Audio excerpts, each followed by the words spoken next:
Welcome to our Coach's Corner. The Coach's Corner today is in Dave Wood's car, which is a good thing. We're glad to have him here.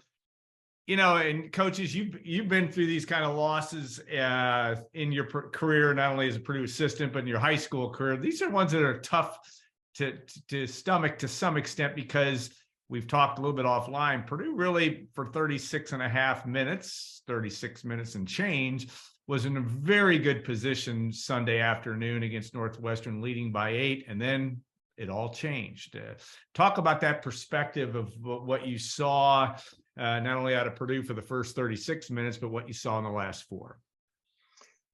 I think that Matt Painter and their staff would have happily said, "Yeah, we're up 8 with 3 minutes and 43 seconds to go at the under 4 timeout, and we've controlled the last minute or so of the game. Let's finish this job against a team that's going to be in the NCAA tournament on the road." Most coaches would take that scenario. To that point, had Purdue played great basketball? No, but hey, Northwestern's good. Northwestern practices every day. They've got quality players, and I think most people would have taken that scenario.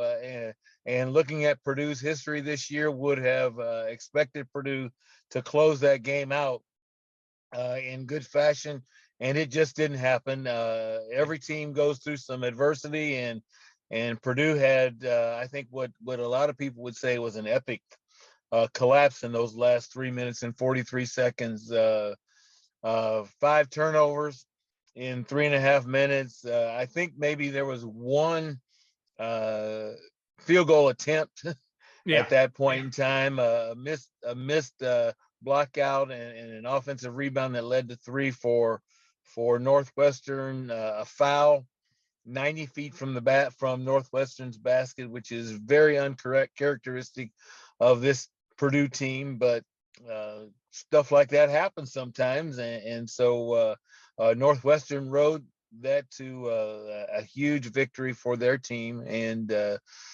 Purdue's got to figure out a way to regroup for sure. Yeah, it's funny that you sometimes fail to take into account there is another team with a lot of motivation, a raucous crowd. Yes, the officiating I think was a little, for lack of a better term, funky. It's been that way. They can't, as Matt Painter says it, and he's upfront about it. You can't call, they called 9 fouls against Edey. They could have called 90, it was his term yesterday. Is it just a case? It's just got to be a case of trying to figure out a way it's going to be that way, at least in the Big Ten. Maybe it'll be different in the NCAA tournament, but the Big Ten and the way that game is officiated, it's just going to have to be this Purdue's ability to adjust to that, because that's what you're going to see. Well, officials are human. Yeah. And it has been for many, many, many years human nature to allow smaller players to have a little bit more leeway against guys that are really big. Over and over again in Purdue's history, AJ Hammonds, Isaac Haas, over and over and over in that history, that has been true. And as a coach, you can cry about it, but the primary thing is you have to adjust to it. And even with all that, with 3 minutes and 43 seconds to go, Purdue had an 8-point lead. Yeah. It's not sometimes the end. It is early on, but I think that Coach Painter and his staff will look at that last 3:43 and try to figure out what happened. You always talk about, and coaches always talk about, the first 5 minutes of each half, last 5 minutes, and it basically takes up 20 minutes of the game. We know how bad the last 5 minutes of the game were. I agree with you. In your notes, you talk about the first 5 minutes of the second half. In a lot of ways, really could have been, to some extent, Purdue's undoing. Matt Painter talked about it. The fact that, yes, that lead was 8 with 3:43 left, but it could have been 15. And even in the first half, Northwestern got some fortuitous bounces and stayed in the Correct. game. But talk about that first 5 minutes of the second half, because again, I thought Purdue had possessions and had chances. You think about the second half. Purdue only has two guys that score a basket, and that's Ethan Morton and Ross-Ade. That just ain't going to get it done. Very true. And as you said, the first 5 minutes of the second half, I thought were pivotal minutes in this game, because that was the period where Northwestern played very poorly. Yeah. To be honest, they turned the ball over, they missed shots. And if Purdue plays even a little bit above average at that point, I think that game is a 12, 15 point game. And those last 3 minutes don't really, now Northwestern is chasing Purdue around, trying to foul them, taking chances that when teams have done that to Purdue all year, that Purdue has ended those games very, very quickly. So people will look at those last 3.5 minutes, but I think the first 4 or 5 minutes of the second half might have been even more impactful in this game. Yeah. Again, getting that comfortable lead and a chance to do that. And even Matt Painter said at the end of the first half, they were up, 7 at the half, thought it could have been 13 or 15. It wasn't. Right. And but that was bounces of the basketball. That is the nature of basketball. It is a round ball that sometimes bounces a particular way, and it didn't bounce in Purdue's way in that situation. Okay, this is the field for all older Purdue fans. Last time Purdue went to the Final Four, it also lost at Northwestern against not a very good Northwestern team. And my point is, ebbs and flows of a college basketball season. Just about everybody, unless you're UCLA in the late 60s or Indiana 1976, you just don't have many, or 75 as well, many times where you don't have a down period. And especially with a young team, I'm not giving excuses, but this is something, a mental hurdle, I think, from a coaching standpoint, that Purdue's going to have to get through, because we'll talk about Thursday, but it doesn't get any easier for Purdue Thursday night. But talk about that, and just fatigue, and maybe just that, that target on your back, and every time you lose a game, they rush the court, and you got to file your way out of the arena that way. I mean, it's a kind of a strange situation. You certainly, from a Purdue standpoint, have never seen before. There are ebbs and flows. There are a lot of games to be played against quality opponents. It happens, and it really does. It happens a lot when you have a lot of young guys playing. And we talk about Braden Smith and Fletcher Lawyer. They have been phenomenal. They have been fantastic to this point. And yet, if you look at their performance yesterday, it was subpar. Are they going to have any more subpar performances? Probably so. You don't discount the fact that videotape is out there. Yeah.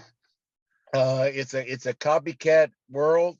How have teams slowed Fletcher Lawyer down? They've slowed him down by being very, very, very physical with him. Is that going to continue? Yeah, it's going to continue. What will the adjustments be?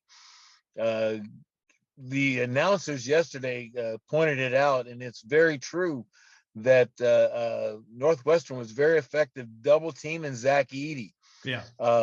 It was not nearly as effective when the ball entered from the top of the key, from directly in front of the basket to Ross-Ade in the middle of the lane, as opposed to on the block. There's no help side when the ball's in the middle of the floor. And so it is much more difficult to double him when he catches the ball in the middle of the lane, and that pays dividends. Purdue's going to have to find ways to do that more often. They're going to have to find ways to get Fletcher loose. And this was mentioned, and it's always been kind of scary. Braden Smith creates a lot of offense when he's off his feet. The last 2 or 3 games, teams know when he gets to the baseline, he is not trying to score. He's trying to create offense for other guys. And the last 2 or 3 games, defensively, other teams have done a great job of covering outside when he gets in the air. Yeah. Matt Painter makes a big deal every single day in practice about playing on 2 feet. Yeah. This team is outstanding at playing on 2 feet. Braden Smith has gotten a lot out of getting off the ground on no feet and creating offense. I think that's good. He's going to have to temper that some, because that has created turnovers, live ball turnovers for the other team, and runouts too. Yeah. Run out. Yes, absolutely. And that's when Purdue's team defense is at its most vulnerable, frankly. And so they're probably going to have to rein him in a little bit and get him on 2 feet, creating some of the same scoring opportunities. But that's how you learn. That's how young people learn. That's how young teams learn. And it will be interesting going forward, because, as you say, this doesn't get any easier. Maryland and Illinois and Wisconsin and Indiana again. Yeah. This is a tough league. This is a tough league, and it is a very unforgiving league. It's a copycat league when teams find out what works, because what's on video. Purdue's going to have to continue to evolve, and I'm sure they will. Jameer Young and Maryland put a very good second half together in Mackey Arena.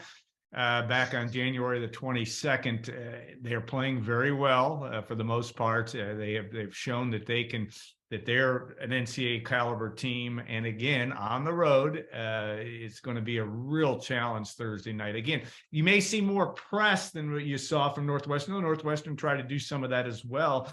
Again, no cakewalk on Thursday night. For sure. And everybody talks about everybody ought to press Purdue, but if that's not part of your style, if that's not something you do, then you're probably not going to do it really well. Well, it's something Maryland does, and it's something they've done really well. And so Purdue's ability to handle that, I think, will be paramount in this matchup. The other thing that's got to happen for Purdue is they've got to be able to make shots. And there were so many times that the ball was down and didn't go in. Brandon Newman in the game. Yeah. It's been tough on him, but he hadn't shied away from good shots, and they had a bunch of them that just didn't go down. And if they go down against Maryland and they handle the press and Purdue wins, everything's back to normal. Everything's back to where it was. And if it doesn't, then people are going to continue to question. But this is a good basketball team. This is a really good Purdue team playing against really good competition. One thing I said to one of my friends yesterday, if you'd given Purdue a chance to play all 26 of these games, or said, let's skip all those games and be 23-3, I think a lot of people would have said, okay, let's skip all these and be 23-3. Yeah. Purdue's still one of the best teams in the country. Purdue has lost 2 of their last 3 games, so they're in a little bit of a slump. How they respond to that, I think, will be interesting. But going forward, I'm sure that Coach Painter will attack little things, but understand that Purdue is still one of the best teams in the country. Yeah, no doubt. I can't throw the baby out with the bathwater, as they say. It was a disheartening loss, certainly, for Purdue fans and for the Purdue basketball team. But the sun did come up, and the Boilermakers will be in preparation for Thursday night's matchup with Maryland. We'll visit with you after that one on Friday and rehash this all again. Maybe we'll have something different to say in terms of how this all plays out, but always interested. Coach, thanks so much for your time. We appreciate it very much. And we will look forward to talking to you on Friday. Perfect. Looking forward to it.